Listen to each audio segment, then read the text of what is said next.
The Quantum Bible, Part 4. What did Robert Louis Stevenson say about a tree? Robert Louis. What was it? Poems are made by fools like me, but only God can make a tree?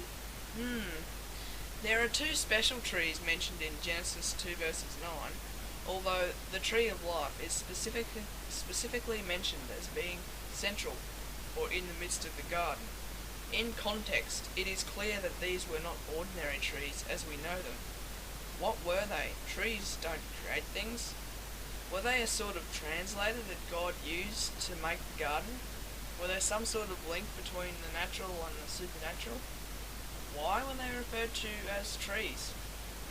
Well, a wise operator like you should be able to work this out, Mr. Archimedes.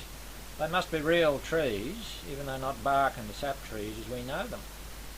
And they must be integral to the physical revelation of the biosphere, the living realm. Tell me, this may take some thinking, what tree, or more particularly, what tree-like vegetable growth gets a very important mention in the Holy Scriptures? Why, it would be the vine, come to think of it. I am the vine and ye are the branches. The vine, O Archimedes, the fruit of which gladdens the heart of man. What is the significance? Species did appear in a pattern not dissimilar to the growth of a tree, or more so perhaps of a vine. But what is this other tree, the tree of knowledge of good and evil? How can a tree, or for that matter, a vine, transmit knowledge? Yes, well, we must be careful that we don't go out on a limb and become sidetracked here.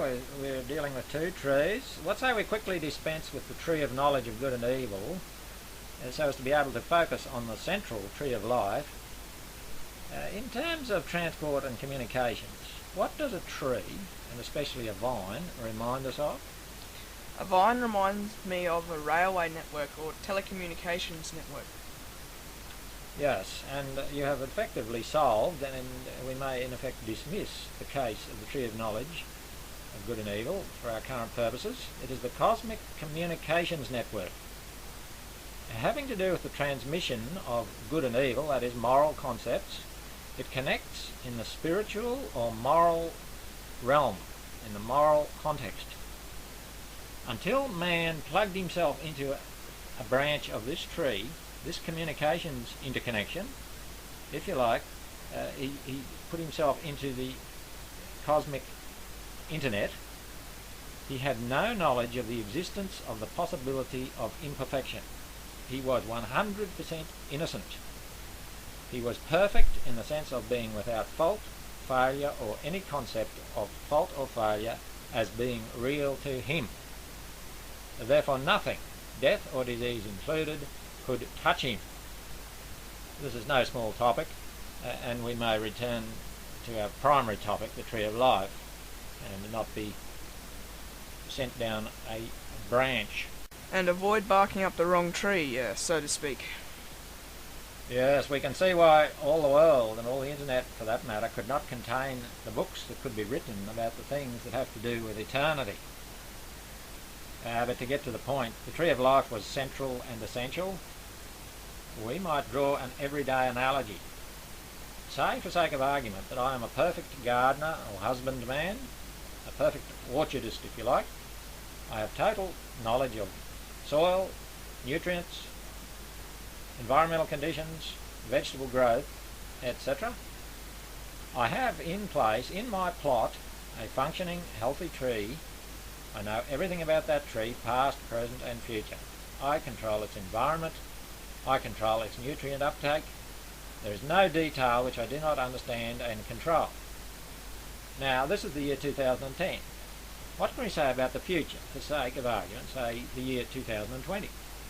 If you have total control and understanding, and if the tree holds true to the principles of vegetable growth, you will be able to walk up to your tree, blindfolded, in 2020, and put your hands directly on a ripe orange, so to speak. Everything that tree does will be exactly according to your predetermined plan. That plan was in place in 2010. The fruit that you pick, which you know where to pick, blindfolded, in 2020 in some sort of essence existed back in 2010. As I say, Archimedes, you are wise and you know how to apply it. If we wish to understand the technicalities of Genesis chapters 1 and 2, and if we wish to understand the revelation of the multitudinous species of life around us, the answer is tree. But we may need to keep looking at it for a long time before we see it. The growth that breaks out on a tree doesn't start to live when we first see it, does it? In a sense, new growth is, well, you could say, alive before it breaks out. And here is a question. When did the new growth first exist? Didn't it always exist? Well, as information, waiting to be realized, as in to become physically real, I repeat, realize at the appropriate time. And if we leave man aside, the life that is in animals, leaving plants aside also, isn't it the same life? Each new species did not have to be given life. Species transformed, and the life passed along the branch like sap, like a relay button. Whoa, trees sure are way out there. Not simple concepts, but everyday concepts. We live with them all our lives.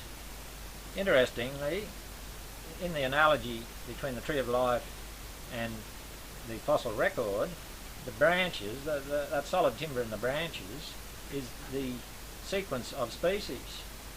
Now, one part of the branch does not create the part of the branch that is further out the branch. It is simply a conduit and a support for the part of the branch that is farther out. So there is no question of nature creating species. The species were created at the times set down in the Bible. We might now have a look at the tree of life as is mentioned in the Bible. The tree of life still exists.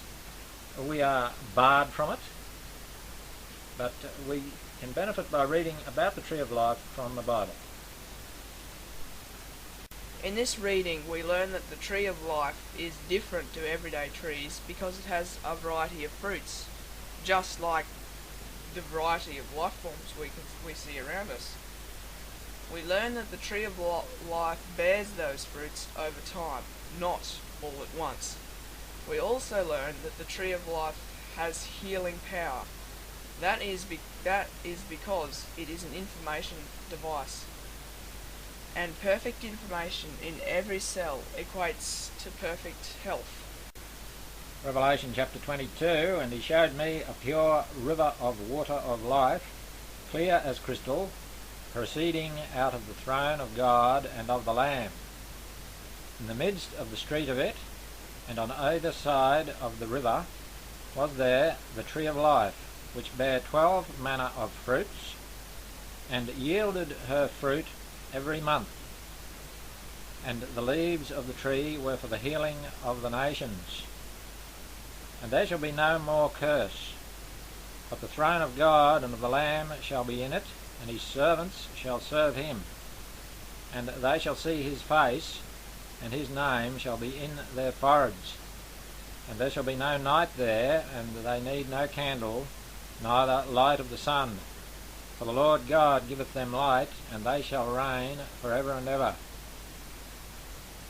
We are barred from the tree of life, but the tree of life still exists, and there is a way to it.